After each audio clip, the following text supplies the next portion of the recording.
Hi friends, বাবুস কিচেনে সবাইকে welcome করে আজ আমি আপনাদের সামনে আরও একটি ভিডিও নিয়ে হাজির হয়েছি। আজকের রেসিপি হলো 1 কাপ আটা দিয়ে বানানো মুচমুচে দারুণ স্বাদের রেসিপি, যা আমরা জলখাবারতে বানাতে পারি, সাথে সাথে সন্ধ্যেতে ইভিনিং স্ন্যাক্স হিসাবেও বানিয়ে নিতে পারি। তার জন্য যা যা রেসিপির দিকে আমি কীভাবে বানিয়ে নিয়েছি এই ক্রিস্পি মুচমুচে জলখাবারের রেসিপি। আর ভিডিওটি স্কিপ না করে লাস্ট পর্যন্ত দেখার জন্য অনুরোধ রইল। 1 কাপ আটা নিয়েছি। আটার মধ্যে দেবো পরিমাণ মতো লবণ, জোয়ান, কালো জিরে, কসৌরি মেথি, সবশেষে দেবো রিফাইন্ড অয়েল। 3 চামচ মতো রিফাইন্ড অয়েল দিয়েছি। এখন সব কিছু একবার মিশিয়ে নেব। ময়ান এখানে একটু বেশি করেই দিয়েছি, দেখুন হাতের এভাবে মুঠোর মধ্যে চলে এসেছে। এখন দেবো পরিমাণ মতো জল, আর জল দিয়ে একটা ডো বানিয়ে নেব। এখানে আমি নর্মাল জলই ব্যবহার করেছি। প্রথমে অল্প পরিমাণে জল দিয়েছি,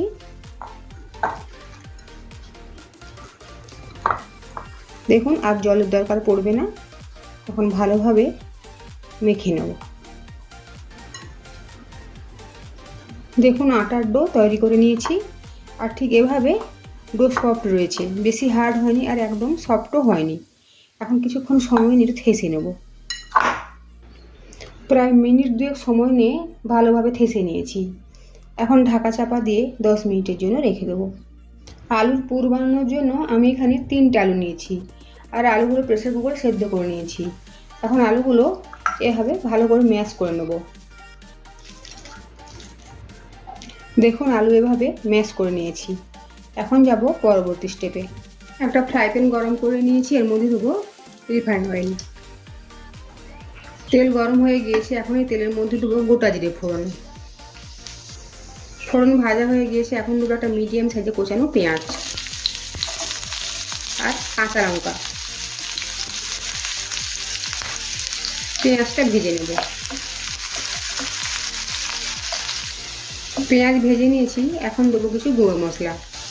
দেবো হলুদের গুঁড়ো। আপনারা চাইলে এখানে আদা বাটা বা রসুন বাটাও ব্যবহার করতে পারেন। দেবো লাল লঙ্কার গুঁড়ো, জিরে গুঁড়ো, ধনে গুঁড়ো।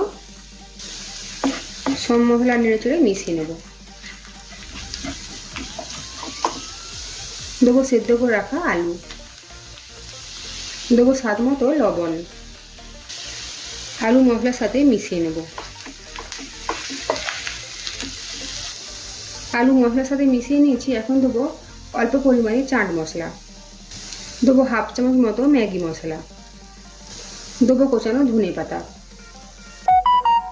এখন আলুর সাথে আবার ওই ধনে পাতা, চাট মশলা আর ম্যাগি মশলা মিশিয়ে নেব। আর 1 থেকে 2 মিনিটের জন্য আলুর পুরটা একটু ভেজে নেব। দেখুন আলুর পুর তৈরি হয়ে গিয়েছে। এখন এই আলুর পুর ঠান্ডা হতে দেবো। 10 মিনিট পরে ফিরে এসেছি। দেখুন ডো একদম ঠিকভাবে সেট হয়ে গিয়েছে। আরও একবার একটু থেসে নেব, কয়েক সেকেন্ডের জন্য থেসে নেব, বেশি সময় ধরে ধাসার প্রয়োজন নেই। এখন এই ডো থেকে লেচি কেটে নেব।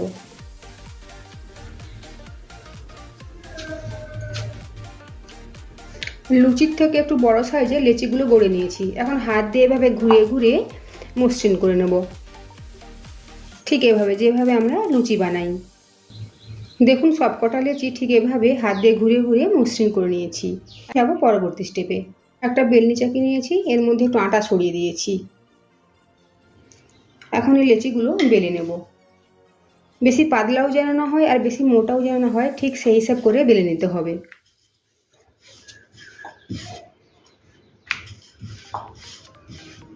দেখুন ঠিক এভাবে বেলে নিয়েছি। এখন এই বেলে নেওয়া লুচি চৌকো শেপে কেটে নেব।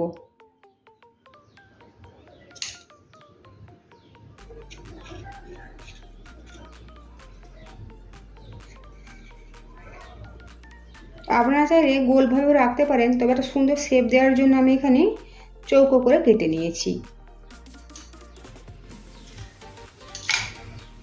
বাকি অংশগুলো এখান থেকে তুলে নেব।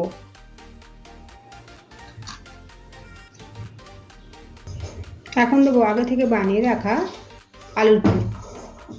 পুরটা বেশি পরিমাণে দেওয়ার প্রয়োজন নেই, বেশি পরিমাণে দিলে ফেটে যেতে পারে, তাই পরিমাণ মতো পুরটা এখানে দিতে হবে।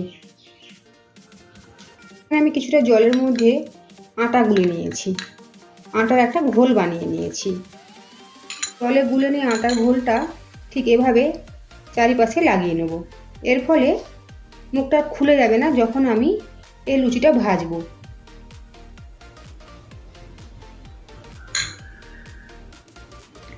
এখন ঠিক এভাবে ভাঁজ করে নেব আর হাত দিয়ে এভাবে প্রেস করে দেবো চারপাশটা। চারপাশটা নেই, 3-5টা প্রেস করলেই হবে। আর এভাবে একটা ফর্ক দিয়ে আরও একবার প্রেস করে দেবো, এতে দেখতেও খুব ভালো লাগবে, সাথে মুখটা খুব ভালোভাবে সিল হয়ে যাবে।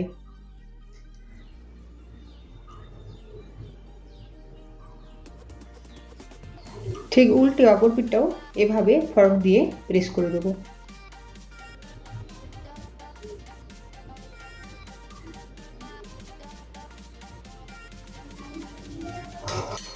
দেখুন ঠিক এভাবে আরও একটা বেলে দেখিয়ে দিচ্ছি।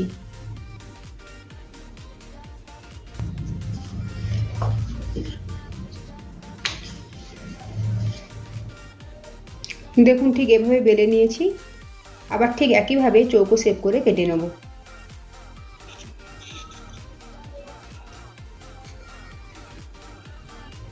এই বাকি অংশগুলো ঠিক একইভাবে গোল করে এর থেকেও এভাবে ঠিক লেচি বানিয়ে নিয়ে আবার লুচির মতো করে বেলে নেব। দেবো আলুর পুর, আটার ঘোলটা লাগিয়ে নেব,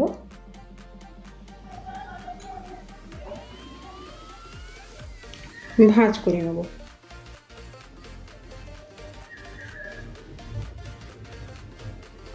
হাত দিয়ে প্রথমে প্রেস করে দেবো।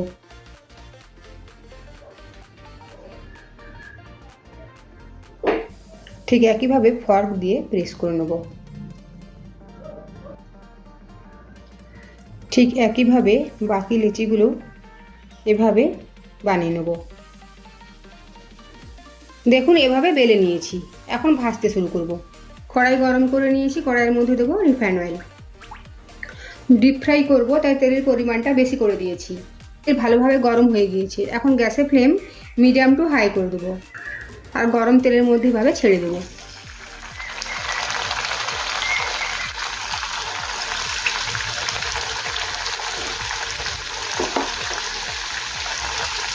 একসাথে আমি এখানে 3টে দিয়েছি। কিছুক্ষণ সময় নিয়ে লাল করে ভেজে নেব। আর গ্যাসের ফ্লেম একদমই বাড়ানো যাবে না, তবে বাইরে থেকে একেবারে লাল হয়ে যাবে আর ভেতরে কাঁচা কাঁচা থেকে যাবে, তাই গ্যাসের ফ্লেম মিডিয়াম টু হাই রেখে ভেজে নেব।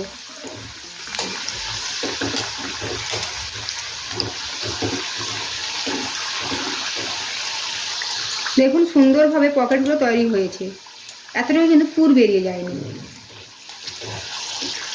দেখুন এভাবে লাল করে ভেজে নিয়েছি, এখন তুলে নেব। একইভাবে বাকি পকেটগুলো ভেজে নেব।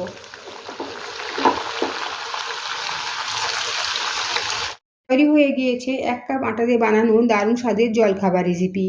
আজকের আমার এই ভিডিও যদি আপনাদের ভালো লেগে থাকে তো অবশ্যই কমেন্ট করে জানাবেন কেমন হয়েছে। সাথে লাইক, শেয়ার ও সাবস্ক্রাইব করার জন্য অনুরোধ রইল। আর পাশে থাকা বেল আইকন প্রেস করার অনুরোধ রইল আমার প্রতিদিনের ভিডিওর আপডেট পাওয়ার জন্য। ভালো থাকবেন, সুস্থ থাকবেন, ফিরে আসছি অন্য কোনো রেসিপি নিয়ে।